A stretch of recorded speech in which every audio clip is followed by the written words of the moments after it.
What's up, everyone? Welcome to the Power Play with CJ. To focus in on Ryan Murray going down with a high ankle sprain that'll sideline him 4 to 6 weeks. Not necessarily the injury, but what it means for his career, as he's been a really injury-riddled prospect. Even going back before he was drafted, he only played 46 games his draft year with the Everett Silvertips, and then the year gets drafted number 2 in 2012 behind the immortal Neil Yakupov, and then got hurt 23 games into that season. Didn't get the chance to make the Blue Jackets out of training camp, and just kind of raw deal for the kid. But you look at what he's that draft. Not I'm trying to think the best way to put this. There were some rough bounces in that draft. Obviously, Yakupov has had a rough time in Edmonton, and he's not the only one. But you look at teams uncovered gems. I mean, Freddie Anderson in the 3rd round. I know he was older, and how the European goalie thing works, but then even going a step further, how great Andrei Vasilevsky's been for the Lightning.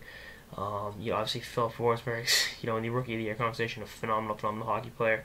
Shouldn't have fell in the draft. Shouldn't have been traded by the Capitals, but you catch my drift. And I think Galchenyuk and Jacob Trouba are going to be studs for years to come, as will Ole Mata. But you look at this draft, and you look at what if Columbus took one of the other guys, and you start to second yourself.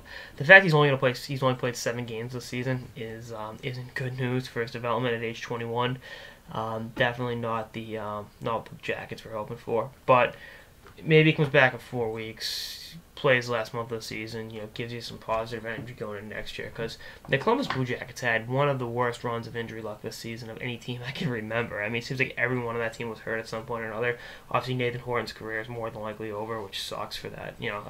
Huge Horty guy here, that from his time with the Bruins, but it is what it is. So much shit you can't control in the game, and injuries are one of those things. And I hate making excuses, but if this Jackets team wasn't as banged up as it was, and I mean they had historically unprecedented games missed, I think it was just, you look at Jesus, how many guys were in and out of the lineup at different points, how many guys got healthy, came back, got hurt again. It's tough to overcome that, and I just think had they been healthy, they would have been a really cool team to watch at full strength. Definitely been in the middle of the Metropolitan Division playoff chase, but that's neither here nor there. But I want to see what he does next year. He'll be 22 when the season opens. What kind of momentum he builds going into it should be pretty good. Yeah, I hope for the Jackets, because the fans deserve it. But we'll see what happens. Definitely an intriguing situation to keep an eye on. Anyway, that's like this episode of the Power Play with CJ on Ryan Murray going down. Stay tuned for episodes of the season and beyond. Later, guys.